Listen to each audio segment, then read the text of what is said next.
Hello అండి. తెలుగు శ్రోతలందరికీ నమస్కారం. మన అలనాటి కథలు ఎవర్ గ్రీన్ స్టోరీస్ ఛానల్‌కి మీ అందరికీ స్వాగతం. రక్తతిలకం ముగింపుకొచ్చేసాం మనం. 9వ భాగం ఇప్పుడు. మీరు మన వీడియోస్‌ని రెగ్యులర్‌గా ఫాలో అవుతుంటే తప్పకుండా లైక్ కొట్టండి. అలాగే మీ ఫ్రెండ్స్‌కి, మీ ఫ్యామిలీ మెంబర్స్‌కి మన వీడియోస్‌ని షేర్ చేయండి. ఈ ఆడియో బుక్స్ ఇంకా చాలా నవల్స్ వస్తాయండి.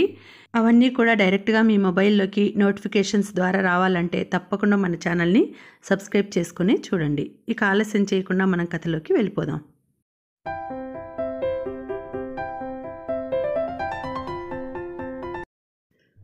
వెళ్ళలేని పినిగారు, పల్లె పేరు తలుచుకుంటేనే ఆనాటి సంఘటన గుర్తొచ్చి వణికిపోతాను.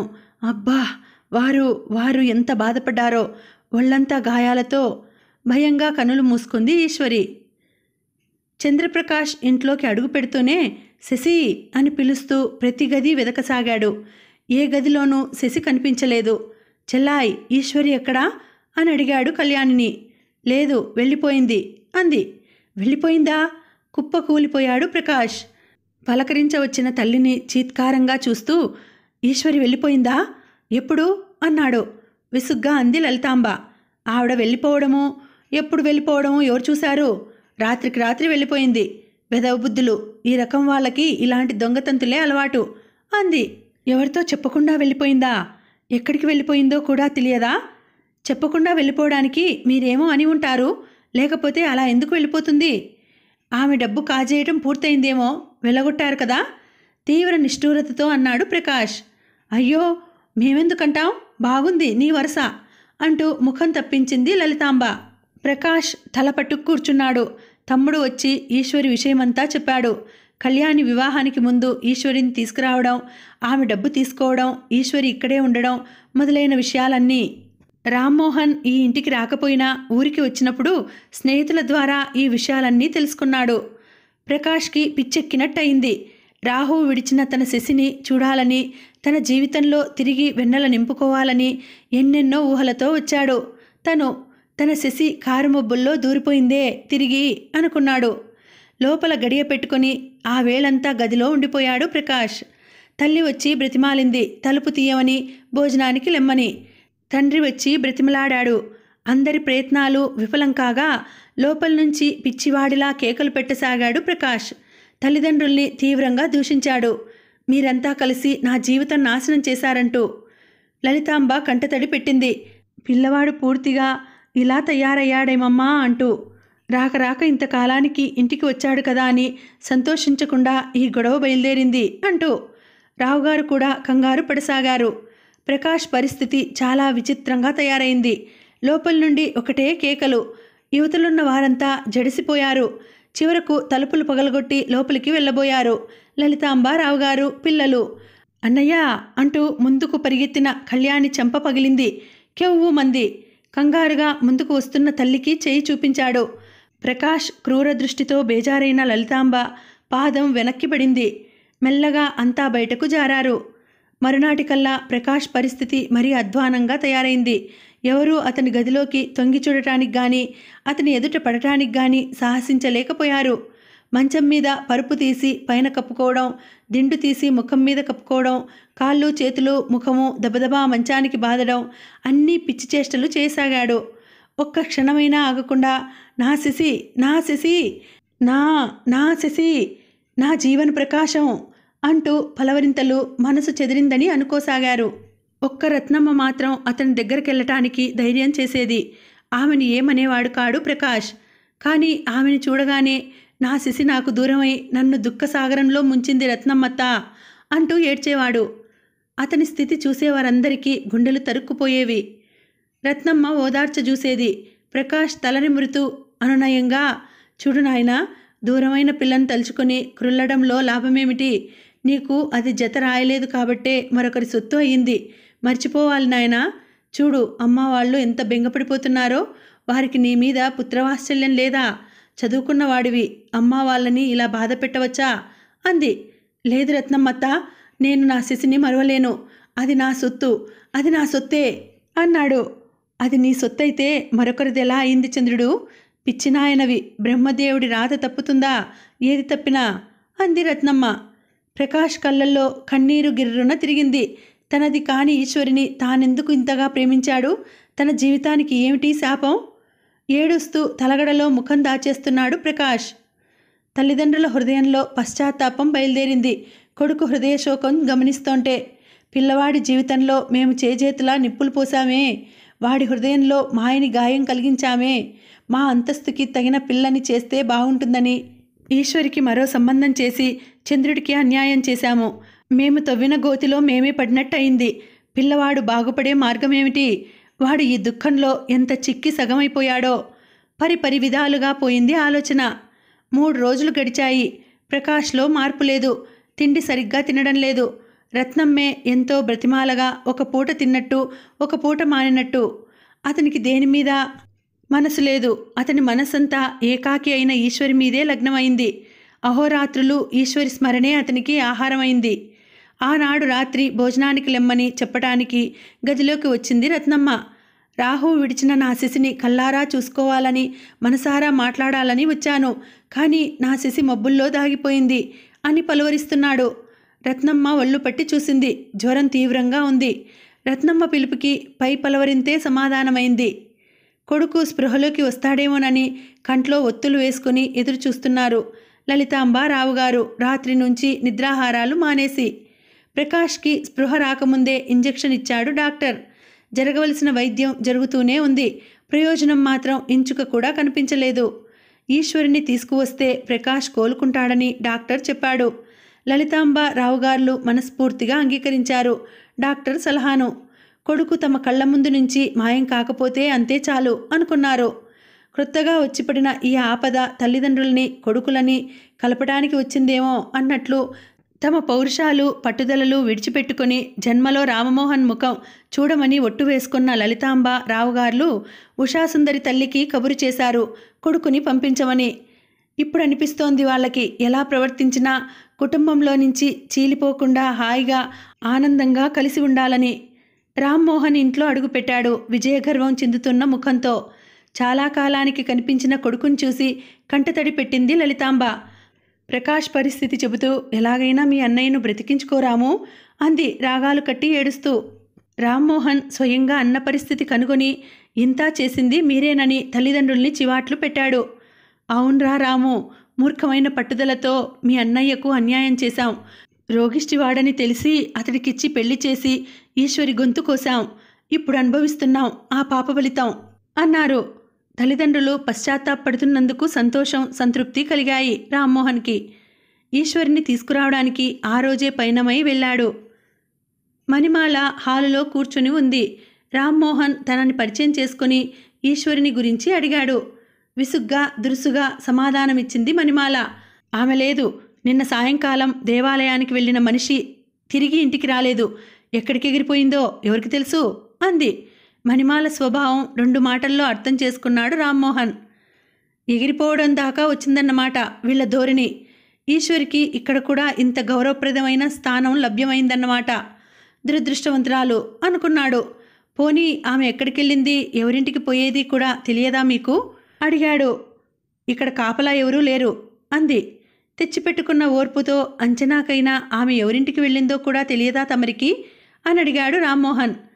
సీతాకోకచిలుక ఎక్కడికి ఎగిరిపోయేది ఎలా తెలుసు? అలా 2 రోజులు షికార్లు కొట్టి తిరిగి రావచ్చు. నూలు తెగిన గాలిపటం వెటకారంగా అంది మణిమాల.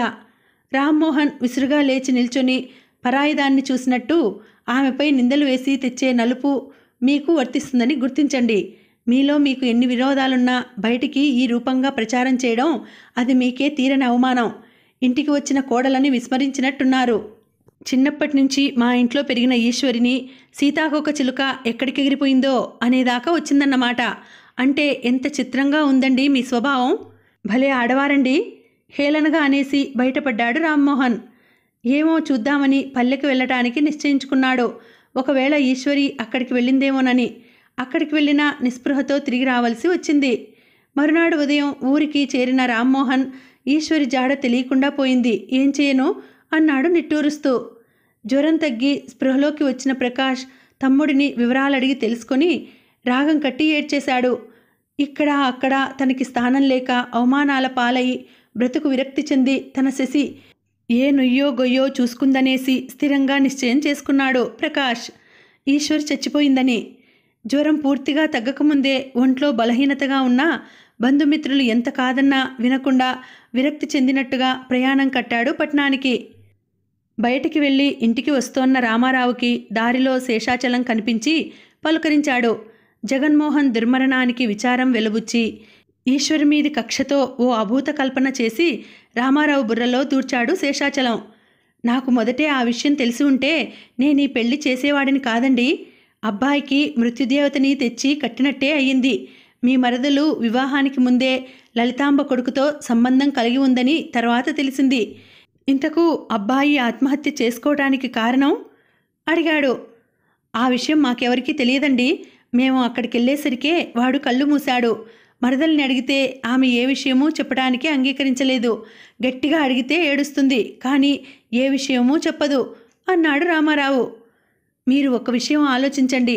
ఆత్మహత్య చేసుకోవడానికి మీ తమ్ముడికి ఏం బాధలున్నాయండి? ఆరోగ్యము, అందమైన భార్య, బోలెడంత ఆస్తి ఇన్ని ఉండి ఆత్మహత్య ఎందుకు చేసుకున్నాడంటారు?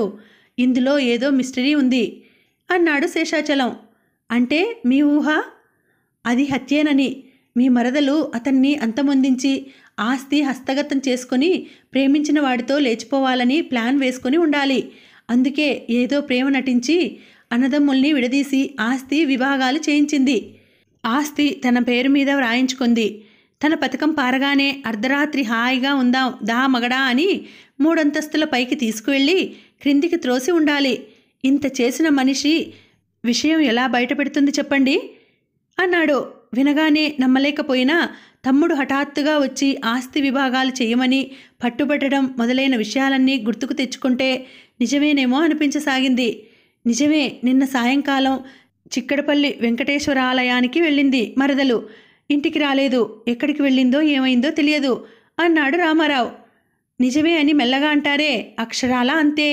ఆమె ఆలయానికి వెళ్ళదు. లలితాంబ పెద్ద కొడుకు ఇక్కడే చదువుతున్నాడుగా, వాడి దగ్గరికెళ్ళి ఉంటుంది. ఇష్టమైతే తిరిగి వస్తుంది, లేకుంటే అక్కడే ఉండిపోతుంది. మంచి వయసులో ఉన్న ఆడది.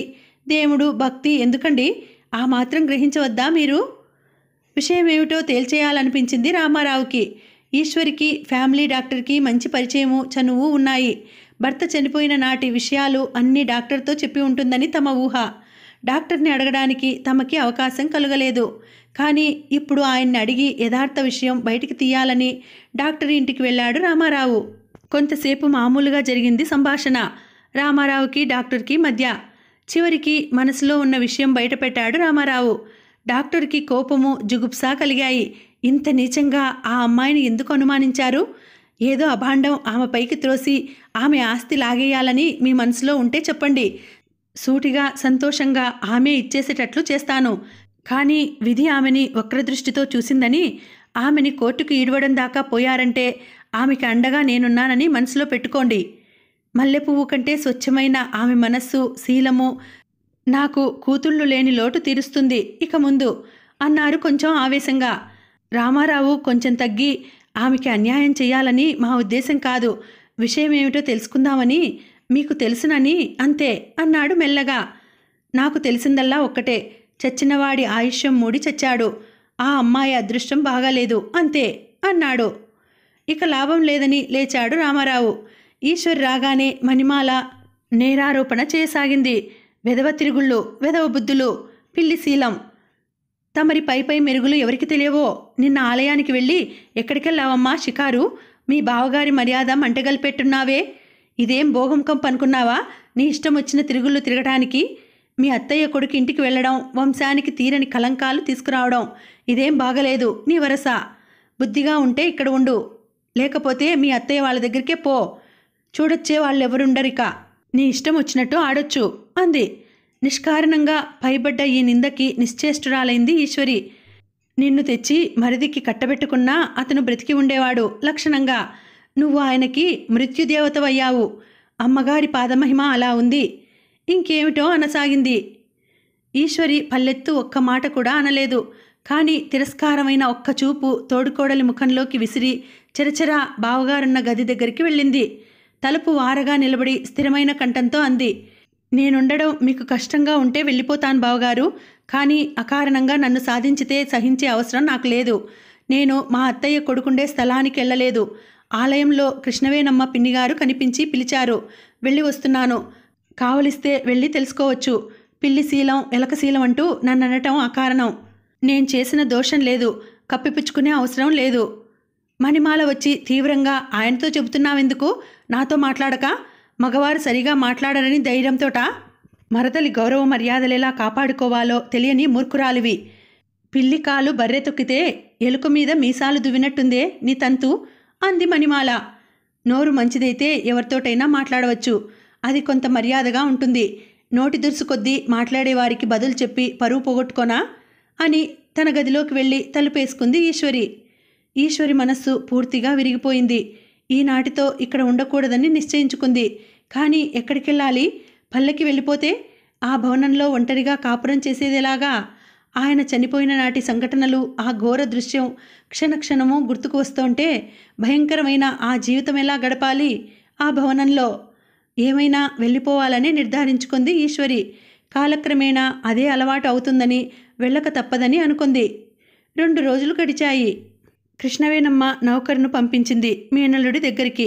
తనకి ఒంట్లో సుస్థిగా ఉందని 2 రోజుల పాటు ఈశ్వరిని పంపించమని. రామారావు ఈశ్వరి గదికి వచ్చి, కృష్ణవేనమ్మ అత్త నిన్ను పంపించమంటూ నౌకర్ని పంపిందమ్మా. అత్తకి జ్వరం వస్తోందట. 2 రోజుల పాటు పంపమని అన్నాడు. మొన్నటి సంఘటన గుర్తొచ్చి విని కూడా ఏమనలేదు ఈశ్వరి. మరి వెడతావా? రామారావే అన్నాడు. మీరు పంపిస్తే వెడతాను, లేకుంటే మధ్యలోనే ఆపింది. నేను పంపడమేమిటమ్మా? వెళ్ళాలి. కావలసిన వారు ఆపదలో ఉంటే ఆదుకోకపోతే ఎలా? ఏం మర్యాదగా ఉంటుంది అన్నాడు. ఈశ్వరి వెళ్ళింది. కృష్ణవేనమ్మకి 3 రోజుల దాకా సుస్థి వదల్లేదు. ఈ 3 రోజులు కన్నతల్లికి సేవ చేసినట్లు సేవ చేసింది ఈశ్వరి. ఈశ్వరి సుగుణ సంపద కృష్ణవేనమ్మని ముగ్ధురాలిని చేసింది. ఈశ్వరిని చూస్తుంటే ఆమెలో స్వార్థము ప్రవేశించింది. తనకి దిక్కెవరూ లేరు, దత్తు స్వీకరించాలని ఒకప్పుడు తను అనుకునేది. కానీ అతను తనపై మాతృ ఆశ్చర్యం చూపిస్తాడా? తన ఆస్తి అనుభవిస్తున్నానన్న కృతజ్ఞతతో తను మంచంలో పడితే శూద్రులకి డబ్బులు పడేసి తనకి సేవలు చేయిస్తాడే గాని స్వయంగా వాడు మాతృభక్తి భావంతో సేవలు చేసే హృదయం కలిగి ఉంటాడని నమ్మకమేమిటి? ఈ అమ్మాయికి ఎవరూ లేరు. ఆమెని తన దగ్గరుంచేసుకుంటే తనకు తోడుగా ఉంటుంది. వృద్ధాప్యం పైపైన పడుతోంది. ఈ దశలో ఎవరో ఒకరు తోడుగా ఉండాలి కదా అనుకుంది. ఈశ్వరి అభిప్రాయం ఏమిటో కనుక్కుందామని కదిపింది కృష్ణవేనమ్మ. అలాగే ఉంటాను పిన్నిగారు. మీకులా మనసిచ్చేవారు ఎవరున్నారు నాకు? ఈశ్వరి ఆనందంగా అంది. కృష్ణవేనమ్మ దగ్గరే ఉండిపోయింది ఈశ్వరి. బావగారు వచ్చి పిలవలేదు. ఈశ్వరి వెళ్ళనూ లేదు. ఈశ్వరికి ఇక్కడ హాయిగానే ఉంది కొంచెం. కృష్ణవేనమ్మ తనని కూతురి కంటే మిన్నగా ప్రేమతో చూసుకుంటోంది. కృష్ణవేనమ్మ తన పెట్టె తీసి ఆ చీర కట్టుకో, ఈ చీర కట్టుకో అంటుంది. ఎవరున్నారమ్మా ఈ చీరలు కట్టుకొని మురిసేందుకు? ఈనాటికి నిన్ను దైవం కూతురుగా అనుగ్రహించాడు నాకు అంటుంది. ఇప్పుడు నాకీ అలంకరణ అంతా దేనికి పిన్నిగారు? బాధగా అనేది ఈశ్వరి. నిజమే, దానికి ఈ అలంకరణ అంతా దేనికి? తన మనస్సంతృప్తికి అది అలంకరణ చేసుకుంటే మాత్రం దానికి ఆనందమేముంది? దానికి చిన్నతనంలో ఈ అవలక్షణం దేనికి ప్రాప్తింపచేశాడో దైవం అనుకునేది కృష్ణవేనమ్మ బాధగా. తన ఏ స్థితిలో ఉండాలో ఆ స్థితిలోనే ఉంది ఈశ్వరి. తెల్ల చీరలు తప్ప మరో వన్నె చీరలు ధరించదు. ఏకాదశి ఉపవాసాలు, ఏకభుక్తము, పూజలు, నిష్టలు ఏర్పరచుకుంది. ఇదంతా చూస్తుంటే కృష్ణవేనమ్మకి ఏదో దిగులనిపించింది. హాయిగా చిలుకా గోరింకల్లా భర్తతో కాపురం చేసుకోవాల్సిన పిల్లకి ఇదేం కర్మ భగవంతుడా అనుకుంటుంది. రోజులు గడుస్తున్న కొద్దీ ఇరువురి హృదయాలలో ప్రేమ స్థిరమైపోయింది. ఈశ్వరి ఇప్పుడు పిన్నిగారు అని పిలవడం లేదు. కృష్ణవేనమ్మ కోరికపై అమ్మా అని నోటి నిండా పిలుస్తోంది. 4 మాసాలు గడిచిపోయాయి. ప్రతి శనివారం కృష్ణవేనమ్మతో కలిసి శ్రీ వెంకటేశ్వరాలయం వెళుతుండేది ఈశ్వరి. ఈ వేళ శనివారం. కృష్ణవేనమ్మ, ఈశ్వరి ఆలయానికి వెళ్లారు. స్వామి దర్శనార్థం రామ్మోహన్ భార్యతో వచ్చాడు. ఈశ్వరిని చూసి ఒక్క గంతు వేశాడు ఆనందంతో. అంధకార బంధురమైన అన్నయ్య జీవితంలో తిరిగి సుధాజ్యోత్స్నలు కురియబోతున్నాయి అనుకున్నాడు. రామ్మోహన్ని చూసి ఉలిక్కిపడింది ఈశ్వరి. తనకి వివాహం కాకముందు రోజు చూసిందే. మళ్ళీ ఈ స్థితిలో అతన్ని చూడటం అప్రయత్నంగానే ఈశ్వరి హృదయంలో దుఃఖం పెళ్ళుబికింది. అతి ప్రయత్నంతో అణుచుకుంది. రామ్మోహన్ కూడా వెంటనే పలకరించలేకపోయాడు. 5 నిమిషాలు సంతాప సూచనగా దొర్లిపోయాయి. కడకు ఎక్కడుంటున్నావు ఈశ్వరి? నీ గురించి ఏమాత్రం సమాచారం కూడా తెలియకుండా చేశావే, ఇదేమిటి ఇలా అయోమయ పరిస్థితిలో పడేశావు అన్నాడు రామ్మోహన్. కన్నీరు తుడుచుకుంటూ నిర్లిప్తంగా అంది ఈశ్వరి. ఎవరికి తెలియవలసినది ఏమున్నది మోహన్? ఈ నరప్రాణి ఎక్కడుంటే ఎవరికేం కావాలి? నేనొక్కటే నిర్ణయించుకున్నాను, నా వల్ల, నా ఉనికి వల్ల ఎవరికీ నష్టం కలగకుండా తప్పించుకుపోవాలని, ఈ జీవితం ఇలాగే అంతమైపోవాలని. మధ్యలోనే రామ్మోహన్ అందుకొని అన్నాడు, చాలు చాలమ్మా నీ వైరాగ్యం, ఇక తప్పించుకుపోవడం మాట ఎలా వస్తుందో చూడాలి. అన్నయ్య వచ్చి చూసుకుంటాడు ఆ విషయం. అసలు అన్నయ్య ఎలా అయిపోయాడో నువ్వు చూస్తే తెలుస్తుంది. ఏ సమాచారం తెలియక నువ్వు ఏ కనిపించని తీరాలకు వెళ్ళిపోయావోనని రోజు ఒక్కసారైనా కన్నీరు కారుస్తుంటాడు. నీ బెంగతో పూర్తిగా చిక్కిపోయాడు. ఈసారి పరీక్ష పాస్ కావడం కూడా అనుమానంగానే ఉంది అంటూ ఆగిపోయాడు. ఎవరితోనో కృష్ణవేణమ్మ రావడంతో ఈశ్వరి ఆమెని పరిచయం చేసింది రామ్మోహన్కి. ఈశ్వరి మనసు అన్నయ్య పట్ల ఇప్పుడెలా ఉందో తెలుసుకుందామని రామ్మోహన్ నవ్వుతూ, చూడు ఈశ్వరి, ఇదే నీ చెల్లెలు, ఎలా ఉంది? మా వదినకి తీసిపోదు కదా అంటూ ఈశ్వరి ముఖంలో రేగే భావాల కోసం ఆమె ముఖంలోకి పరీక్షగా చూశాడు. అతను ఆశించిన దానికి సూటిగా ఫలితం దక్కలేదు. విషయం సందేహంగానే ఉండిపోయింది. ఈశ్వరి రామ్మోహన్ భార్య కేసు చూసి చిరునవ్వు నవ్వింది. ఉషాసుందరి కూడా నవ్వింది సిగ్గు చిలకరిస్తూ. నలుగురు కృష్ణవేణమ్మ ఇంటికి వచ్చారు. చాలాసేపు ఎన్నో విషయాలు ముచ్చటించుకున్నారు. ఈశ్వరి, రామ్మోహన్, ఉషాసుందరి. రామ్మోహన్, ఉషాసుందరి ఇక్కడే పియూసీ చదువుతున్నట్టు తెలుసుకుంది ఈశ్వరి. ఈశ్వరి కోరికపై భోజనం ఇక్కడే చేసి సెలవు తీసుకున్నారు దంపతులు. శశి భగవద్గీత చదివి కృష్ణవేణమ్మ చెవిన వేస్తున్న ఈశ్వరి ఆ పిలుపు విని ఉలికిపాటుతో తలెత్తింది. ముఖానికి చేతులు అడ్డంగా పెట్టుకొని దిగ్గున లేచి వడివడిగా వెళ్ళి గదిలో పడింది. తలుపులు బిగించి మంచం మీద వాలిపోయి వెక్కి వెక్కి ఏడవసాగింది. ఆ వచ్చిన యువకుడెవరో, సంగతేమిటో, అతన్ని చూడగానే చదువుతున్న పిల్ల ఏడుస్తూ ఎందుకు వెళ్ళిపోయిందో తెలియక కృష్ణవేణమ్మ అత్యాశ్చర్యంతో, ఏమిటబ్బాయ్ ఆ పిల్ల అలా వెళ్ళిపోయిందేం? అమ్మాయికి ఏమైనా బంధువులా మీరు? అంది అయోమయంగా. చాలాసేపటి వరకు ప్రకాష్ మాట్లాడలేక స్థానువులా ఉండిపోయాడు. కడకు మెల్లగా తనని పరిచయం చేసుకున్నాడు. కృష్ణవేణమ్మ, అలా చెప్పు, రామ్మోహన్ అన్నయ్యవా? నిన్న ఆ అబ్బాయి కలిస్తే ఇలాగే కంటతడి పెట్టింది పిల్ల అని కొంచెం ఆవేదనగా, మీరు చేయవలసింది చేశారు. చిన్నప్పుడు దగ్గరకు తీసి పెంచి పెళ్లి చేశారు. దైవం ఆగ్రహించి దాన్నలా చేశాడు. అదేమిటో దాన్ని చూస్తుంటే ఈ చిన్న వయసులో మగడితో ఆడిపాడి మురిసిపోవలసిన పిల్లకి ఇదేమిటి బాబు అనిపిస్తుంది. నిల్చునే ఉన్నావు, ఆ కుర్చీలో కూర్చో అబ్బాయ్ అంది. ఎంతసేపటికి ఈశ్వరి యువతలికి రాలేదు. వెక్కి వెక్కి ఏడుస్తూనే ఉండిపోయింది లోపల. ప్రకాష్ గది దగ్గరగా వెళ్ళి తలుపు తట్టాడు. తలుపు తీసేసి. తలుపు తీయలేదు ఈశ్వరి. వెక్కి వెక్కి రోదిస్తూనే ఉంది. ప్రకాష్ తలంచుకొని వెళ్ళిపోయాడు దీనవదనంతో. తన శశి ఎందుకు మాట్లాడలేదు? తనపై ఆగ్రహంగా ఉందా? తన మీద కోపంతో మాట్లాడలేక ఏడుస్తోందా?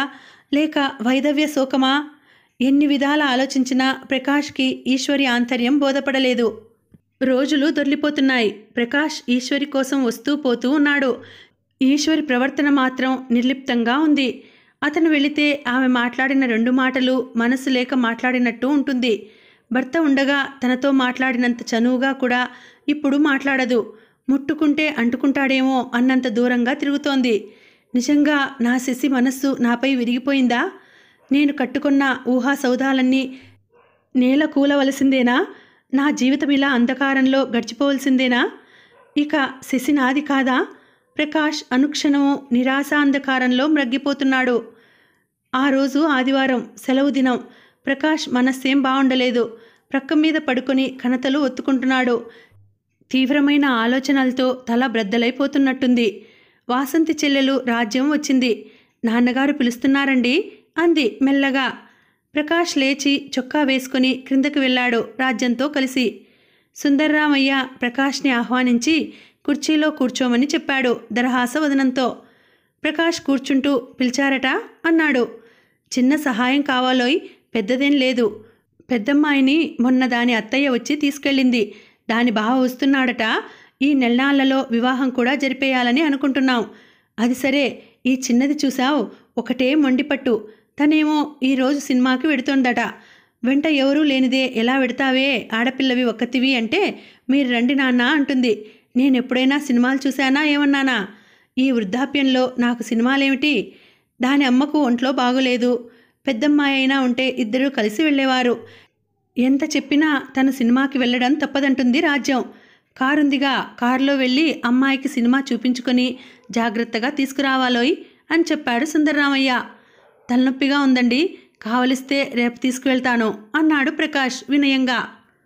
దాందేముందోయ్, కాస్త టీ చుక్క గొంతులో పడితే పరారవుతుంది తలనొప్పి గిల్నొప్పి. అమ్మాయి రాజ్యం, ప్రకాష్కి కాఫీ పట్టరామ్మా అంటూ లోపలికి కేక వేశాడు. ప్రకాష్కి తప్పలేదు రాజ్యాన్ని సినిమాకి తీసుకెళ్లడం. రాజ్యానికి 14 ఏళ్లుంటాయి. పావడాలు వేస్తూ ఉంటుంది, 2 జడలు.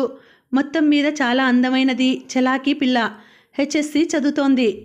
టాకీస్ సమీపిస్తుండగా కారు చెడిపోయి ఊరుకుంది. అక్కడి నుండి ప్రకాష్ రాజ్యము నడిచే వెళ్లారు థియేటర్కి. సినిమా చూసి తిరిగి వచ్చే వరకు కూడా కారు బాగుపడలేదు. డ్రైవర్ రిక్షా తీసుకువచ్చాడు. నువ్వు రిక్షాలో కూర్చో రాజ్యం, నేను మరో రిక్షాలో వస్తాను అన్నాడు ప్రకాష్.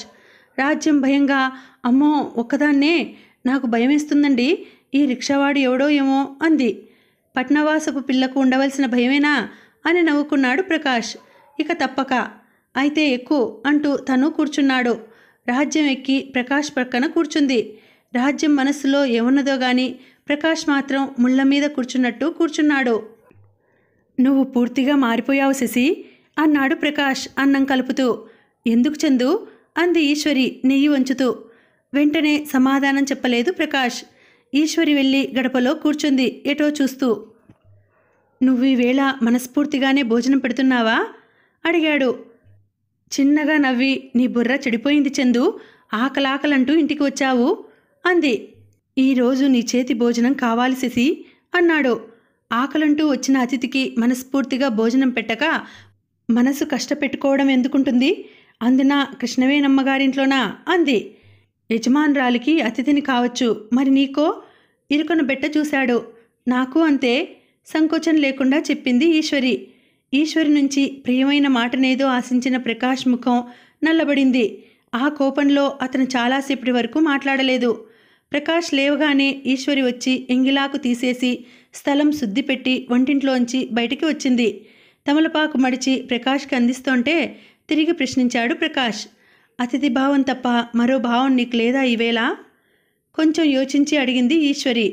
మరే భావం ఉండాలి? ఒక్క చిరునవ్వు విసిరి, ప్రేమ భావం అన్నాడు ప్రకాష్. ఒక్క మాట నువ్వు దాచుకోకుండా చెబుతావా చందు? అడుగు. నా మీద నీకింత ప్రేమ కదా, ఆ రోజు ఎవరిని చూసుకొని కొట్టావు నన్ను? వాసంతి ఎవరు? ఆమెకి నీకు ఉన్న సంబంధం గురు శిష్య సంబంధం తప్ప మరోటి కాదా? ప్రకాష్ విచారంగా అన్నాడు. స్త్రీ బుద్ధి పోనిచ్చావు కాదు. మొదటి నుంచి నీ అనుమానమే నిన్నీ స్థితికి తెచ్చింది. నా పట్ల నీకు విశ్వాసం లేదు. ఏం చెబితే నీకు దృఢమవుతుందో ఏమో. వాసంతికి ఈ నెలాఖరులో వివాహం ఆమె బావతో. ఆమె మనసారా భావని ప్రేమిస్తోంది. ఆమె ప్రేమ నీలాంటి అస్థిర ప్రేమ కాదులే అన్నాడు. ఈశ్వరి హృదయాన్ని ఆవరించిన అనుమానపు ఛాయలు తొలగిపోయినా చివరి మాట ఆమె హృదయంలో లోతుగా గుచ్చుకుంది. ప్రకాష్ నిద్ర లేచేసరికి కాఫీ తీసుకొని గదిలోకి వచ్చింది ఈశ్వరి. ప్రకాష్ కాఫీ చప్పరిస్తూ పాసయ్యాను అని చెప్పాడు. తెలిసింది, రామ్మోహన్ చెప్పాడు అంది. అది నీ పుణ్యమే. నువ్వు ఈ లోకంలో ఉన్నావని తెలిసాకే మళ్ళీ నా మనస్సు చదువుపైకి పోయింది. శ్రద్ధగా పట్టుదలగా చదివాను. లేకపోతే తప్పకుండా పరీక్ష తప్పేవాడిని శశి అన్నాడు. విని ఊరుకొంది ఈశ్వరి. ఆశయం నెరవేరింది. ఆశ తీరే మార్గం నువ్వు చూపాలి. అది నీ చేతిలోది శశి. నన్ను మర్చిపోయే మాట లేదన్నమాట అంది. అది జరగదు. గదిలోంచి వెళ్ళిపోయి కాసేపటికి తిరిగి వచ్చింది ఈశ్వరి. ప్రకాష్ ఆమెని శ్రద్ధగా చూస్తూ, నువ్వు ఈ వేషంలో ఉంటే నేను చూడలేను శశి అన్నాడు బాధగా. చూడమని ఎవరు చెప్పారు అంది. నీ మాటలు ఇంత చేదుగా వస్తున్నాయెందుకు?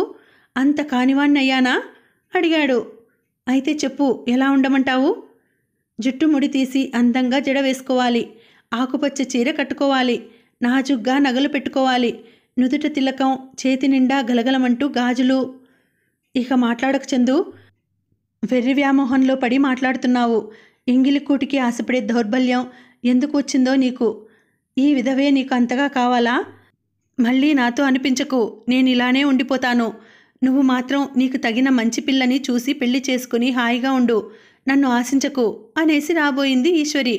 ప్రకాష్ ఒక్క గంతులో ఈశ్వరిని సమీపించి 2 భుజాలు నొక్కుతూ, చేసిన వంచన చాలు, మళ్ళీ వంచించి పారిపోజూడకు. ఎవరికి చెబుతావు నీ మాట? ఇటు చూడు, స్వర్గీయ జగన్మోహన్ రావు గారు రాసిన లేఖ అంటూ జేబులోంచి ఒక కవర్ తీసి ఈశ్వరికి ఇచ్చాడు ప్రకాష్. ఇక ఇప్పుడు చెప్పు, ఇప్పుడేమంటావు అంటూ 2 చేతులు చాచి ఈశ్వరిని దగ్గరగా లాక్కున్నాడు. కంగారుతో సిగ్గుతో వదిలు చందు, వదులు అంది ఈశ్వరి. వదలను, మాట చెప్పు. మాటేం మాట? అదే పెళ్ళి. ఈశ్వరి కంగారుగా గుమ్మం వంక చూపుతూ అదిగో పిన్నిగారు అంది. కంగారుపడి వదిలిపెట్టాడు. అటు తిరిగి చూసేసరికి పిన్నిగారు లేరు, ఎవరూ లేరు. ఇటు ఈశ్వరి లేదు. గదిలోకి పారిపోయి తలుపులు బిగించుకుంది. భలే గడుసు పిల్లేనే నా శశి నవ్వుకున్నాడు ప్రకాష్. గదిలోంచి వెక్కి వెక్కి ఏడుస్తున్న సవ్వడి విని నిశ్చేష్టుడయ్యాడు ప్రకాష్. శశి ఏడుస్తోందా? ఎందుకు? తనతో పెళ్ళి ఇష్టం లేదా? శశి, శశి పిలిచి పిలిచి విసిగిపోయాడు ప్రకాష్. తలుపులు తెరుచుకోలేదు. ఆమె రాలేదు. దిగాలు పడిన మనస్సుతో కదిలాడు. ఉషాసుందరి, రామ్మోహను పియూసీ పాస్ అయ్యారు. మరునాడు పల్లెకు వెళ్తున్నామని, ఆ రోజు తమ ఇంటికి భోజనానికి రమ్మని పిలిచారు ఈశ్వరిని. ఈశ్వరి వెళ్ళింది. ఉషాసుందరి ఎంతో మంచి పిల్ల. ఈశ్వరితో ఎంతో కలుపుగోలుగా మాట్లాడింది. ఈ మధ్య ఇరువురి మధ్య చనువు, ఆత్మీయత ఏర్పడుతున్నాయి. ఉషాసుందరి నవ్వుతూ, నేను పెడితే మీరు తింటారా అక్కయ్య అంది. ఈశ్వరి నొచ్చుకుంటూ, నీలాంటి మంచి పిల్ల చేతి భోజనం ఎందరికి దొరుకుతుందమ్మా ఉషా? కులంలో లేదు, గుణంలో ఉంది. నువ్వు పెట్టాలే గాని నేను తిననా అంది. రామ్మోహన్ భోంచేసి వెళ్ళిపోయాడు గదిలోంచి.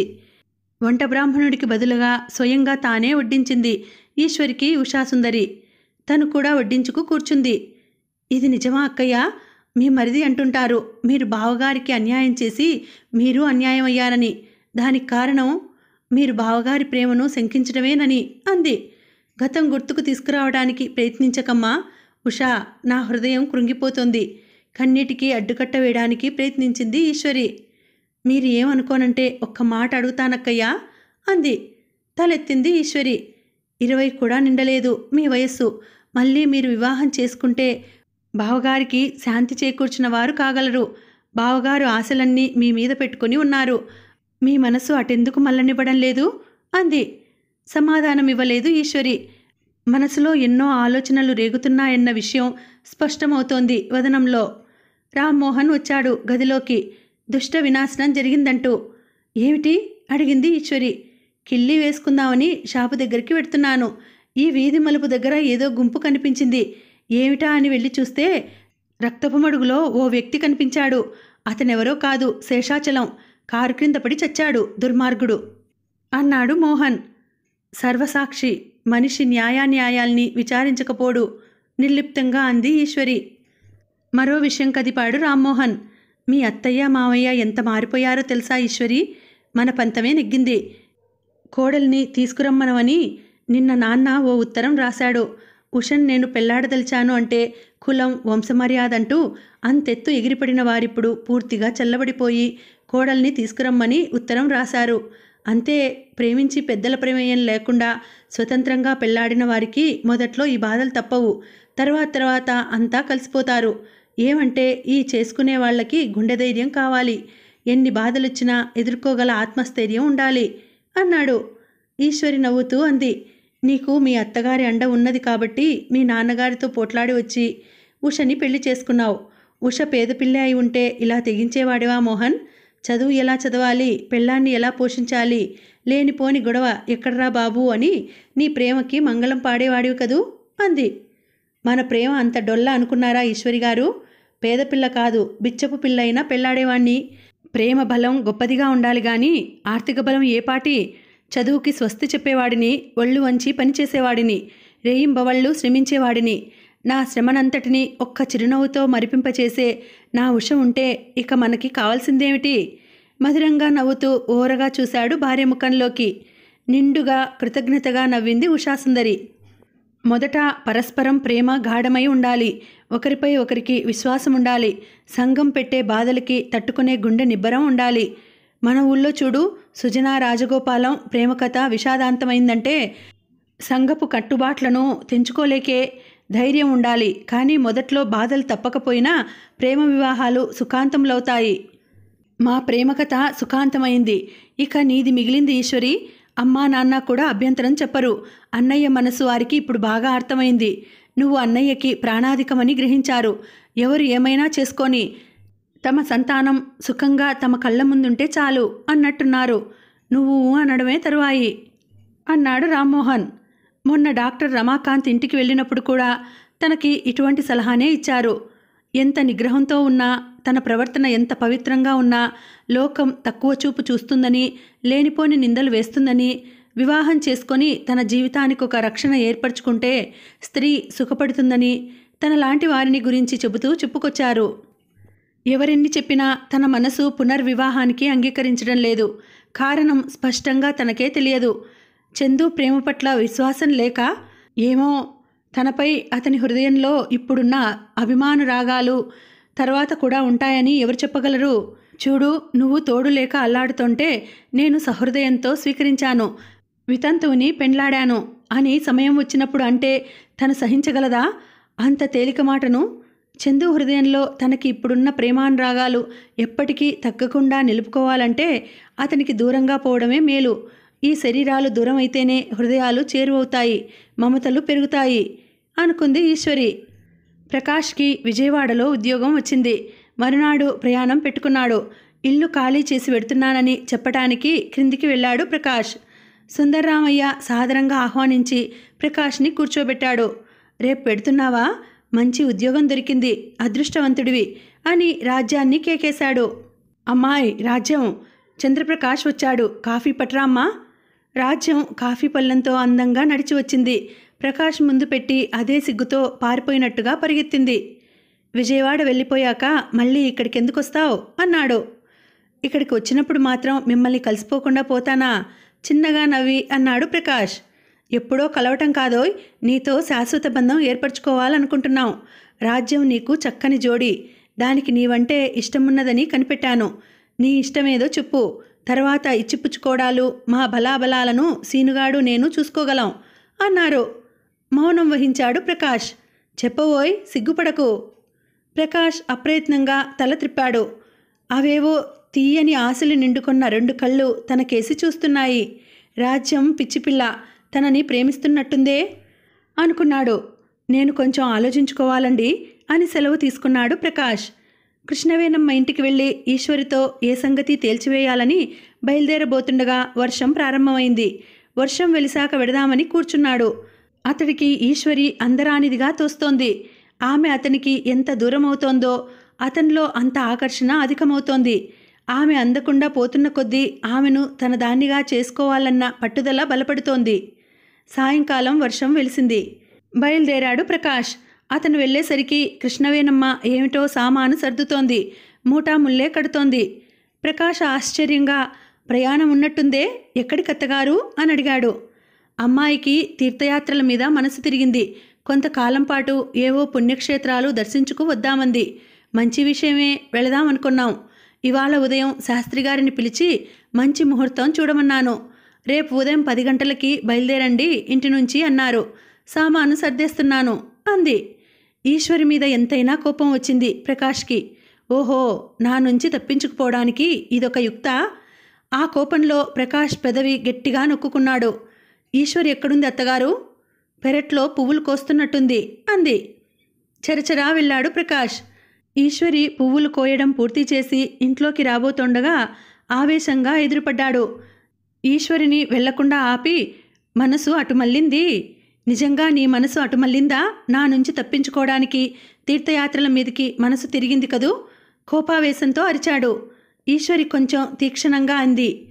అయితే ఏమంటావు? నువ్వెవరు నన్ను అడ్డగించడానికి? నా ఇష్టం వచ్చిన చోటుకి వెడతాను. నీ అభ్యంతరం ఏమిటి?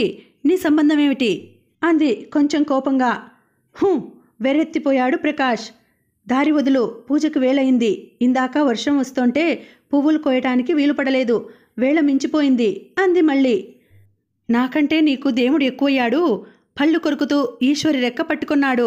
అతి ప్రయత్నంతో ఆవేశం నిగ్రహించుకుంటూ జాలిగా సంబంధమేమిటో చెబుతాను.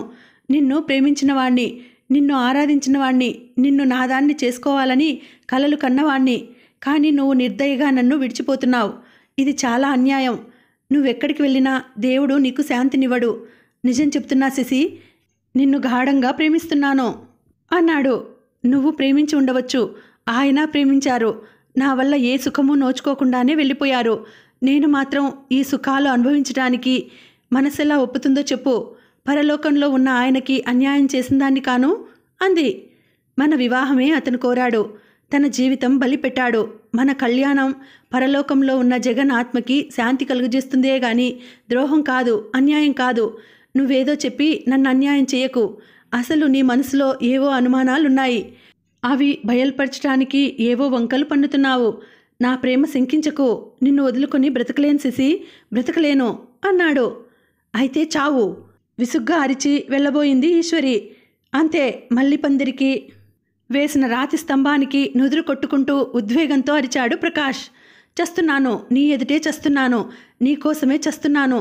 నా శవం మీద నుంచి నడిచి వెళ్ళిపో, నవ్వుతూ వెళ్ళిపో అన్నాడు. చందు కంగారుగా ప్రకాష్ తల పట్టుకోబోయింది ఈశ్వరి. నన్ను తాకకు, దూరంగా పో కసిరాడు. నుదురు చిట్లి రక్తం దార కట్టి కుడి కంటిలోకి దిగి కన్ను మసకేస్తోంది. కన్ను తుడుచుకుంటూ ఈశ్వరి కళ్ళల్లోకి గుచ్చి చూస్తూ శపించేవాడిలా నా తల రెండుగా బ్రెద్దలై ప్రాణం వదులుతాను. ఇది ఆత్మహత్య కాదు. ఆత్మహత్య కాదు సుమా, హత్య. నువ్వు నన్ను హత్య చేస్తున్నావు. నువ్వే నన్ను చంపుతున్నావు. నీకీ బ్రహ్మహత్య దోషం చుట్టుకోకపోదు అంటూ తల రాతికేసి బాదుకోసాగాడు. నువ్వింత అఘాయిత్యానికి పూనుకుంటావని అనుకోలేదు చందు. కుడి చేత్తో పట్టుకుంది ఈశ్వరి. ప్రకాష్ తనను తాను మరిచిన ఆవేశంలో ఉన్నాడేమో. ఈశ్వరి స్పర్శ మండిపోయాడు. ఈశ్వరి చెంప మీద చెల్లున కొట్టి, నువ్వు పెట్టిన బాధలు చాలు, మళ్ళీ నన్ను బ్రతికించి ఇంకా బాధ పెట్ట చూడకు, వెళ్ళిపో, నా చావు నేను చస్తాను అంటున్న ప్రకాష్ దృష్టి అప్రయత్నంగా ఈశ్వరి పాలభాగంపై పడింది. మబ్బు తెరలు తొలగించుకొని బయటికి వచ్చిన పౌర్ణమి చంద్రుని తెల్లని వెన్నెల్లో ఈశ్వరి వదనం సుస్పష్టంగా సుందరంగా అగుపడుతోంది. తన చేతికి అంటిన రక్తం ఈశ్వరి చెక్కిల మీద 3 వ్రేళ్ల చారలుగా ముద్రపడింది, ఎర్రగా. సరిగ్గా ఈశ్వరి కుంకుమ పెట్టుకునే చోట రక్తపు బొట్టు కోలగా చిమ్మింది. అది సరిగ్గా అక్కడే ఎలా పడిందా అని ఆలోచించాడు ప్రకాష్. తన చెయ్యి ఎత్తి విసిరినప్పుడు అక్కడ పడిందని ఊహించాడు. దైవ నిర్ణయం ఇలా ఉందేమో, తన శశికి రక్తతిలకం దిద్ది తన దాన్ని చేసుకోవాలని. ఈశ్వరి తన పమిటి చెంగు చింపి ప్రకాష్ తలకి గుడ్డ కట్టడానికి వంగినప్పుడు ప్రకాష్ ఆలోచనల నుండి బయటపడి మళ్ళీ ఆవేశంగా అరిచాడు. నన్ను తాకకని చెప్పలా? చూస్తూ ఉండలేను కదా అంది. ఉండలేకపోవడానికి కారణం నీకు నాకు ఏం సంబంధం ఉందని అన్నాడు కోపంగా. ఇక నన్ను పట్టి పట్టి అడక్కు చందు, నా మనస్సు నీకు తెలుసు అంది. అయితే చెప్పు, ఒప్పుకొన్నట్టేనా? ఏనాడో హృదయార్పణ చేసుకున్నది ఈశ్వరి, మరెవరికి అర్పితం కాదు. ఏనాటికైనా నీదే, ఏనాటికైనా నీ శశినే, నిండు మనస్సుతో అంది ఈశ్వరి.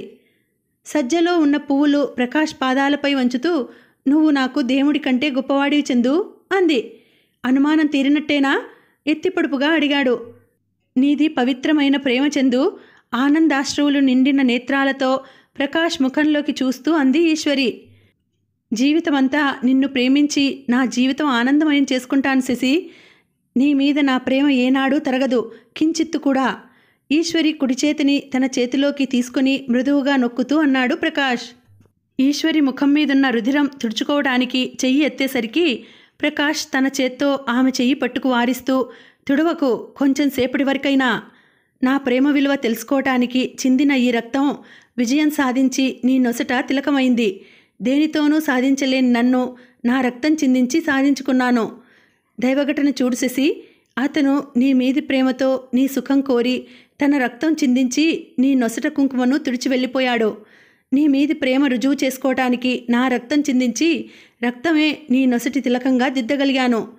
ఈ నుదిటి మీది గాయం కొంతకాలానికి మాన్తుంది, కానీ మచ్చపడుతుంది. అద్దంలో నా ముఖం చూసుకున్నప్పుడల్లా అది చూసుకొని గర్వపడతాను. నిన్ను సాధించిన ఈ గాయం తన చిహ్నంగా ఈ నుదిటిపై మచ్చ ముద్రించి మాయమవుతుంది. ఆ మచ్చ నా ప్రేమ చిహ్నం. అంతవరకు ఆతృతగా చూస్తూ చాటుగా నిల్చున్న కృష్ణవేనమ్మ ఆనందానికి హద్దు లేకపోయింది. గబగబా ఇంట్లోకి వచ్చి శాస్త్రిగారికి కబురంపింది పంచాంగంతో రమ్మని. వచ్చారు శాస్త్రిగారు. రేపటి ముహూర్తం బంద్ శాస్త్రిగారు, ఈ మాసంలో పెళ్లి ముహూర్తాలున్నాయేమో చూడండి అంది కృష్ణవేణమ్మగారు. ఎవరి పెళ్ళమ్మా కృష్ణవేణి అడిగారు శాస్త్రిగారు. అమ్మాయిది. అమ్మాయికా? అమ్మాయి భర్త కాలం. అంతలోనే ఈశ్వరి ప్రకాష్లు గదిలో అడుగుపెట్టారు. దాని ముఖాన చూడండి శాస్త్రిగారు, అబ్బాయి తిలకం దిద్దాడు. త్వరగా పంచాంగం చూసి చెప్పండి శాస్త్రిగారు. నా వ్యధ ఈనాటితో తీర్చాడు. ఏడుకొండలవాడు. పిల్లలు లేరన్న బెంగతో చచ్చేదాన్ని. ఈ పిల్లని చూపాడు. దీనికి మగడు లేడని నాకెంతో బాధ. అది ఈనాటితో ఆఖరైంది. ఆ స్వామి దయవల్ల గబగబా చెప్పుకుపోతోంది కృష్ణవేణమ్మ. అయితే సంతోషమే. మనవరాలినో మనవన్నో ఒళ్ళో కూర్చోబెట్టుకుని ఆయి ఆయి అంటావన్నమాట. అదృష్టం అంటే నీదేనమ్మా. అది సరే గాని అమ్మాయి అల్లుడుగారి వెంట పెడితే అమ్మాయిని విడిచి ఉండటం మరి నీకు కష్టం కాదటమ్మా కృష్ణవేణి. అల్లుణ్ణి ఇల్లరికం పెట్టుకుంటాను. అతనికి ఇష్టం లేకపోతే దానివంటే నేను అంది కృష్ణవేణమ్మ. సంతోషం సంతోషం. శాస్త్రిగారు పంచాంగం చూడటంలో పడ్డారు. ప్రకాష్ డాబా మీదికెళ్ళి నిల్చున్నాడు.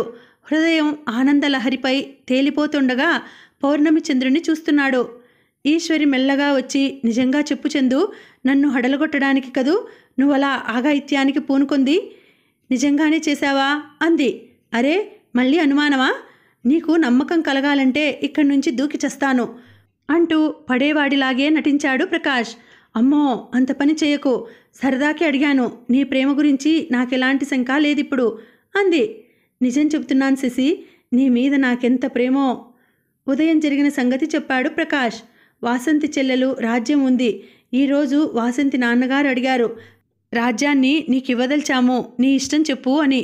నాన్నగారికి ఆయనకి చాలా స్నేహం కదా, మరే ఆటంకము లేకుండా ఆ వివాహం జరిగిపోతుంది నేను ఊ అంటే. ఈశ్వరి కలవరపాటుతో మరి అంది. చేసుకుందామని అనుకున్నాను. ఎలాగూ నువ్వు ఇష్టపడటం లేదు. కొత్త జీవితం ఏర్పరచుకుంటేనన్నా నిన్ను మరవగలనేమోనని అందామని అనుకున్నాను. కానీ అది భ్రమే, నిన్ను మరవలేను. ఏమైనప్పటికీ ఇక్కడికి వచ్చేసరికి భలే ఆవేశం వచ్చేసింది. నువ్వు చావు అనేసరికి పూర్తిగా నన్ను నేను మర్చిపోయాను. నువ్వు లేక బ్రతుకు కంటే చావే హాయ్ అనిపించింది. మనస్ఫూర్తిగా చావాలనుకున్నాను శశి అన్నాడు. తేలిగ్గా నిట్టూర్చి అంది ఈశ్వరి. అప్పుడే అత్తయ్య మావయ్య ఒప్పుకొని ఉంటే మన వివాహం శుభంగా జరిగిపోయేది కదా చందు. మన కథ ఇంతదాకా వచ్చి ఇన్ని మలుపులు తిరిగి ఇన్ని ఆవేదనల పాలయ్యేది కాదు. వారి అంగీకారమే ఉంటే నిన్ను వివాహం చేసుకోవటానికి నాకేం అభ్యంతరం ఉండేది కాదు కొంటెగా ప్రశ్నించాడు ప్రకాష్. రాజ్యాన్ని చేసుకుంటే నీకేం కష్టం? ఎలాగూ నా నుంచి తప్పించుకుపోదలిచిన దానివే కదూ అన్నాడు. ఈశ్వరి దైన్యంగా ముఖం పెట్టి, అదేదో మూర్ఖపు పట్టు తప్పితే నీకు దూరమై ఉండగలిగేదాన్ని కాదు చందు. నీ ప్రేమ శంకించి నిన్ను చేరటానికి సాహసించలేకపోయానే గాని నువ్వు మరొకరిని చేరితే సహించలేను, భరించలేను. నువ్వు నాకు కావాలి చందు, నువ్వు నాకు కావాలి అంటూ ప్రకాష్ గుండెల్లో ముఖం దాచుకుంది. ప్రకాష్ ముఖంలో 1000 జ్యోత్స్నలు వెలుగొందాయి. ఆమెని మరింత గాఢంగా హృదయానికి హత్తుకుంటూ ప్రేమపూరిత కంఠంతో, నువ్వే నాకు కావాల్సేసి, నువ్వే నా జీవన జ్యోతివి అన్నాడు. ఈశ్వరి నుదిటిపై ఆరిన రక్తతిలకంలో తన ప్రతిబింబం చూసుకోవటానికి తంటాలు పడుతున్నాడు నీలాకాశంలోని శశి. శుభం. ఇక్కడికి ఇది సమాప్తమైందండి. మళ్ళీ వచ్చే వీడియోలో మంచి నవలతో నేను కలుసుకుంటాను. అంతవరకు సెలవు. నమస్తే. Thank you for watching. Bye.